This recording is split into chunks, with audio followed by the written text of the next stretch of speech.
What's up, YouTube? It's your boy coming back to another video on this channel. As always, I'm the Rhino. We have a guest today. We have Declan from Hell's Kitchen Season 19. Declan, welcome to the show. How you doing, man? Thanks for having me on. That's awesome. Sure. Of course. Yeah. To be 100% honest with you, I'm still a big fan of you from Season 19. I watch all your seasons because I'm a fan. That's Okay. awesome. Yeah, I Yeah. hear that a lot, and I can't wait to get the opportunity to go back. Yes. Yeah, you went back on Season 21, if I'm not mistaken, correct? No, I thought you went, sorry, my apologies. I thought you were part of the crowd that went back with a few others. oh no, I was season 23. I was brought back as a 23. special guest diner, but Okay. I'm talking about. I'm aiming for the All Stars. Oh, okay, gotcha. Yeah. Cool. So I'm gonna take it off the first question. How did you get into the culinary arts and eventually became a chef? Um. So how I got into it was subconsciously. My mother and her sisters were great cooks. And my mother used to cook all different types of food from around the world. She had all the cookbooks, and one of the main chefs that she followed was a lady called Delia Smith, and she used her cookbooks, and we had a variety of different dishes globally. So I was never like stuck to one type of cuisine. I mean, I'm 6'4" and 400 pounds, so I didn't get this big just eating salad. Um, Her sisters all had different styles. One of my aunties, she lived in America, so she would bring us Americanized style dishes, Italian style Americanized. Right. Her other sister was a vegetarian, and her husband was a vegetarian, so they used to feed me vegetarian style food, which was delicious. One of our brothers was a guru, and also like big into yoga, and he used to create loads of Indian dishes, vegetarian as well. So I ate them. Unfortunately, my uncle Jared has passed on.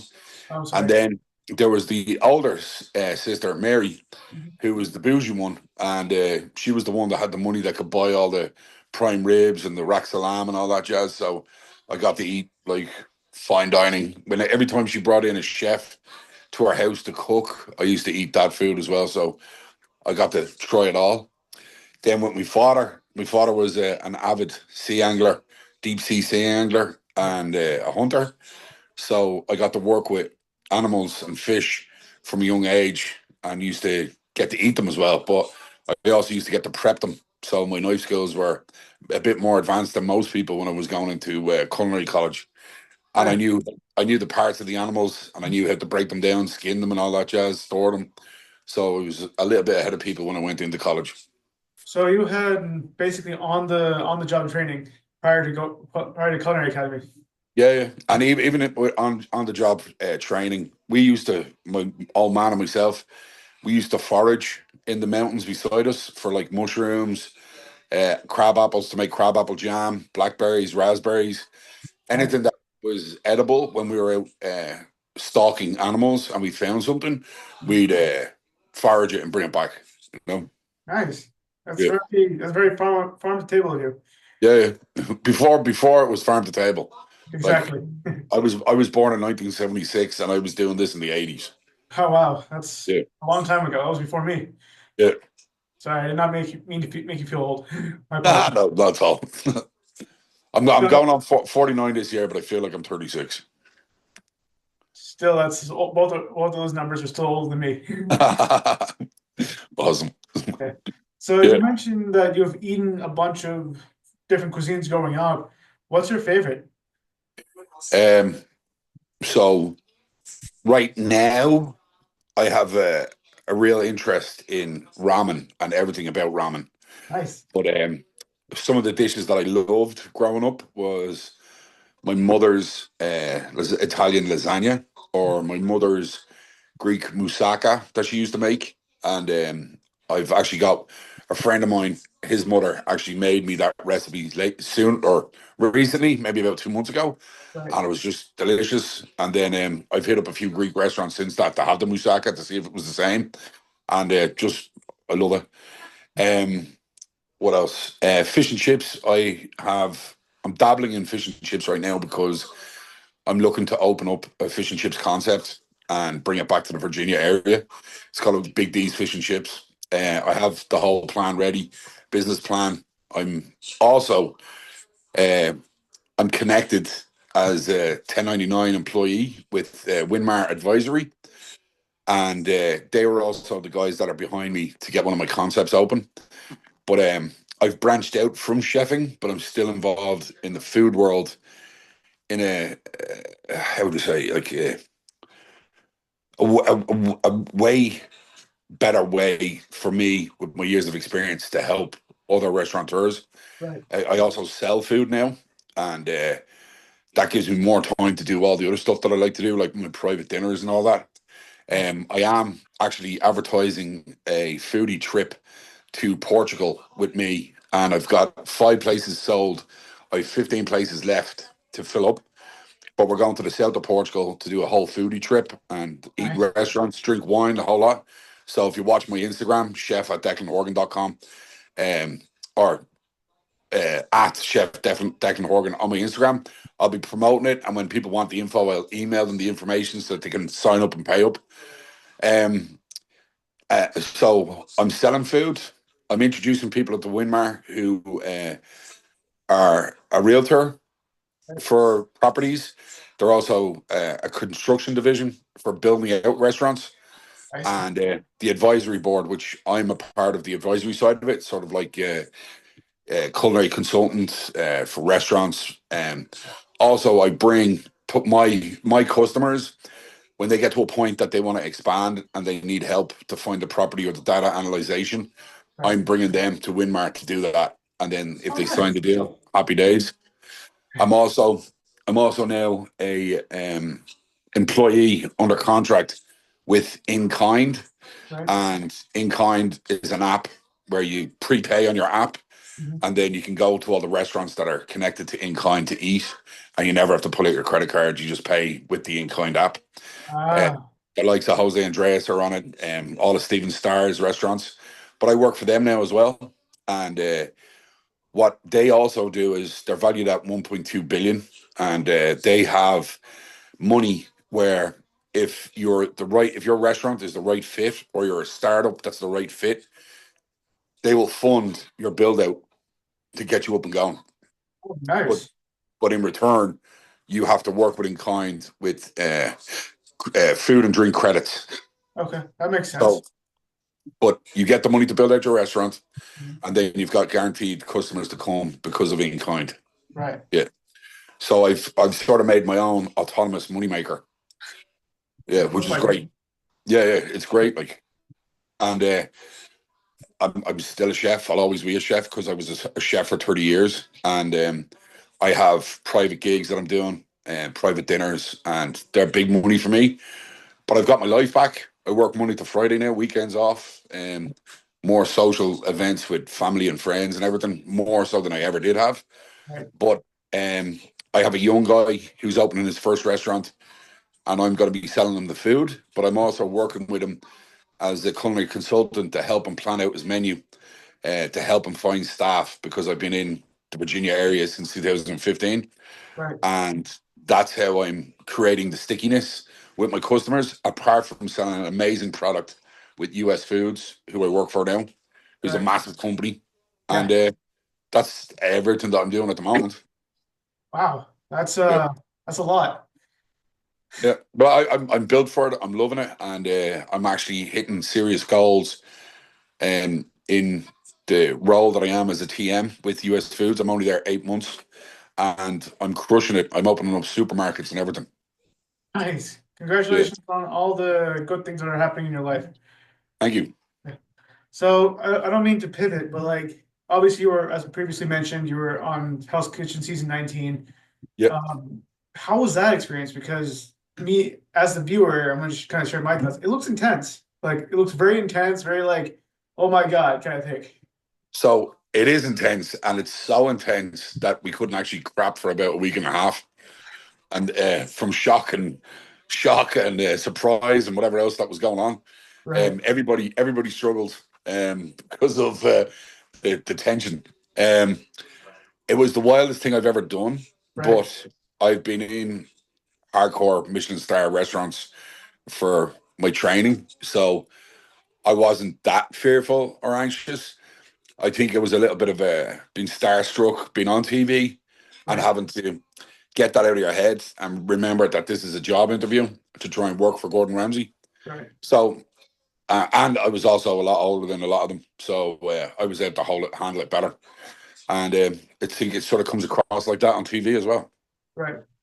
Yeah, I read the Hell's Kitchen fandom a little bit. It said you were the oldest chef on that season. Is that true? season 19, yes. Yeah. Yeah, Oh, and if you look up on Reddit, who was the best contestant ever on Hell's Kitchen, my little old name rises to the top. yeah, I agree. Yeah, Um, yeah. so obviously, if you watched that entire season, you and Mark had some interesting conversations. I don't know how else to say it. So, are you guys friends now, or like, what's the deal? If you don't mind me asking. I've been on another cooking show with him. I don't hold any malice towards him. Right, He's an intense guy. He's doing really well now. He's after getting the opportunity to become a partner in a brewery slash restaurant over in New Mexico, where he's based. right, Um, for me, he's still very intense, like weird, but I've no malice towards him. And we talked when I saw him that day, and he was like, "Oh my god!" And I was like, "Holy shit, you!" Because the tension that was between us on the show, yeah, if we'd have been on a chef to chef cooking show, that right. show would have blown up because they'd have been looking at me to kill him or him to annoy me that I was going to kill him. So yeah, Mark's all right. He's doing really well, which I'm delighted for him. He's out of the hotels. I think he's become a partner now in a brewery in New Mexico. So I'm delighted for him. Cool. So, who was And your that's where the famous saying "you can either lead, follow, or fuck off" comes from. And those T-shirts, dude, I saw loads of them. I'm gonna be bringing them back soon as well. I think. All right, maybe if it's okay with you, I'll put that in the description box down below. Uh, Okay. So, who was your favorite contestant from number one, season 19, and then from the other seasons that you have watched? so obviously it's season 21 Mhm. or 22. The Irish lad Rhino Sullivan, he won, which I'm Right, delighted from. Yeah. Some of the girls from season 23, Amanda Curry, she's going to be coming with me to Portugal with her brother and her dad, which is going to be a good laugh. nice, Um, on my season, obviously Adam was my bromance, which was hilarious. nice. Adam's crushing it as well in Wisconsin. Um, then there is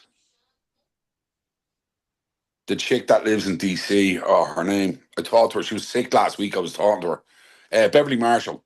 Yeah, Okay, yeah. She's cool. I chat with her all the time. Um, there's a few of them. Like I think the season after me, there's a lot. Oh, since the COVID shot, I can't remember stuff.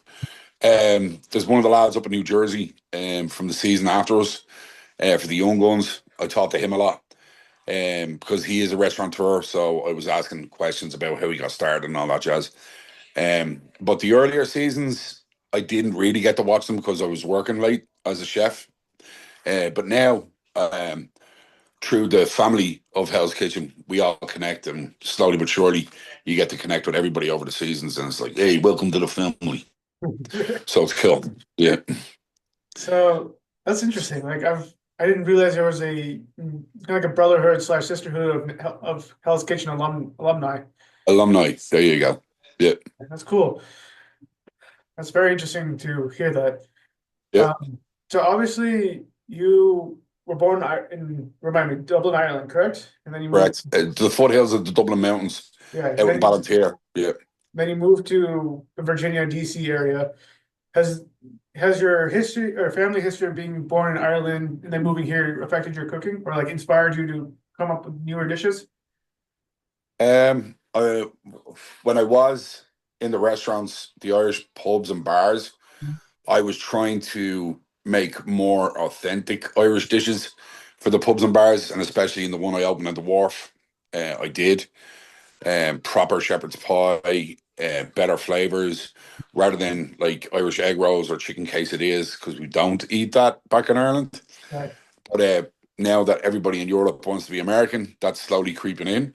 But right. over here, I was making proper beef and Guinness stew. I was doing Irish lamb stew, all my mom's recipes or recipes that I'd learned in college. I was introducing them and just elevating it a bit and putting a bit more heart and soul into the food. And I was getting great reception from it. People were crazy for my Irish food. Yeah. Cool. Um, oh, talking about moving to America, I want to congratulate you on becoming a US citizen back in 2023. Yes, sir.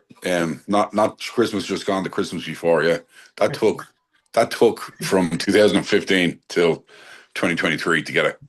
Congratulations on that. So I Yeah. know it's a long process. Oh, worth every penny though. Yeah. Yeah. Yeah. So going back to Hell's Kitchen, how was it working with Gordon Ramsay? I know Gordon Ramsay is one of the, I don't want to say the goats, but like one of the top tier people or culinaries. He is the goat, like the goat of goats. The dude is a gentleman and a scholar first off, and Right, anybody that has a bad word to say about him are just foolish because they don't know him. All they see is the chef Gordon Ramsay in service. They don't see what he's really like outside of it, where we did because we were that close to each other while we are on set and all that. right, The dude is amazing, but I would sort of explain it like he'd be like me. Like if you're going to sit beside me the way Mark annoyed me, he's right. going to react and he's going to tell you where to go or tell you to get away from him. So I respect him for that as well. So he doesn't suffer fools gladly, and yeah, just a legend. That's all he is in my mind. When I got to talk to him up at season 23. We got photos with him. It was unbelievable. Got to shake his hand. All the crew came out to talk to me and everything. It was brilliant. Wow, that's interesting.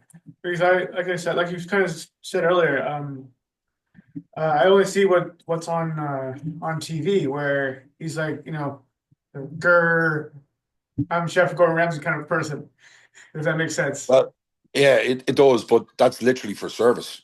Like Yeah, most chefs of that level, depending where you are and depending what like I'm Gen X, so right, HR wasn't a thing when we were going through kitchens.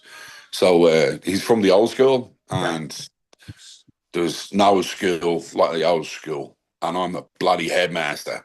So I live by that, and I think that in this day and age, things are getting too soft. Not that I'm a violent guy or an aggressive guy. I just think that nobody has a foot up their ass to get stuff done.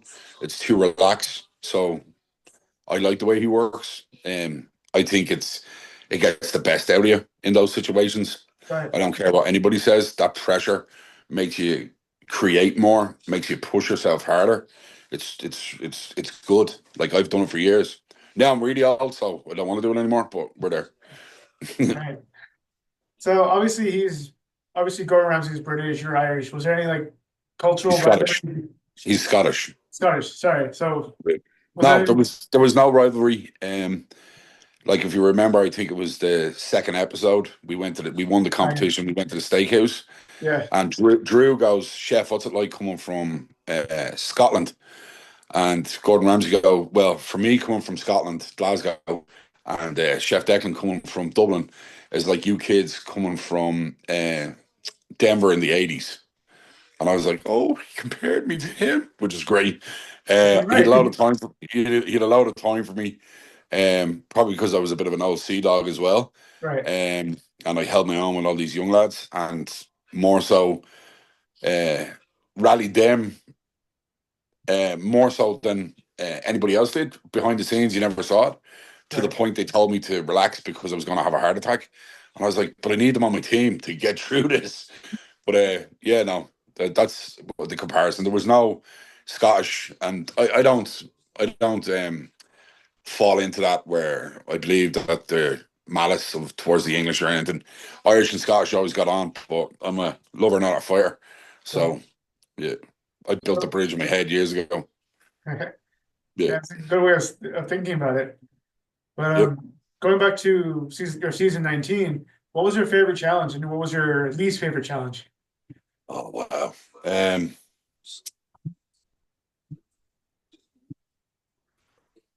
right. So I literally can't remember. I can remember the rewards. Right. So Yeah, we went to Nobu. That was amazing. And when I went around the racetrack in a Hellcat Charger at 190 miles an hour drifting, that was insane because I'm a car nut. I love it. Right now, I've got a 6.2 liter V8 Raptor, Ford Raptor, so I'm mad about it. right. That was brilliant. What else?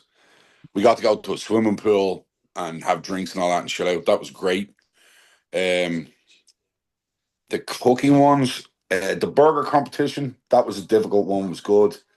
The final competition where we had to create 5 dishes and present them to the 5 chef judges before we like at the black jackets to become the finalist. Where I did my best and I didn't make it to the top two, but so be it. That was a good one. And literally any of the competitions were good. I think the one where you had to name vegetables with the word to match it up, that was great. And then also because we're in Vegas, when we had to do our intro dish, and he brought out the one arm bandit and changed our dishes by pulling the one Remember arm that bandit to one? pick up the ingredients to do. That was a good Yeah, one as well. Plus, I got 5 stars out of that, so it was great. yeah.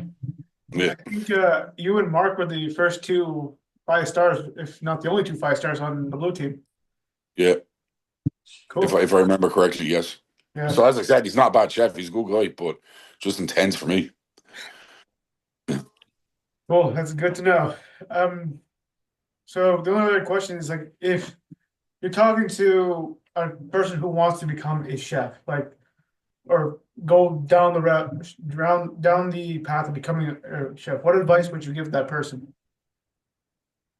First of all, I know life is hard and things cost money, but try and figure it out that you can live within your means and don't chase the money.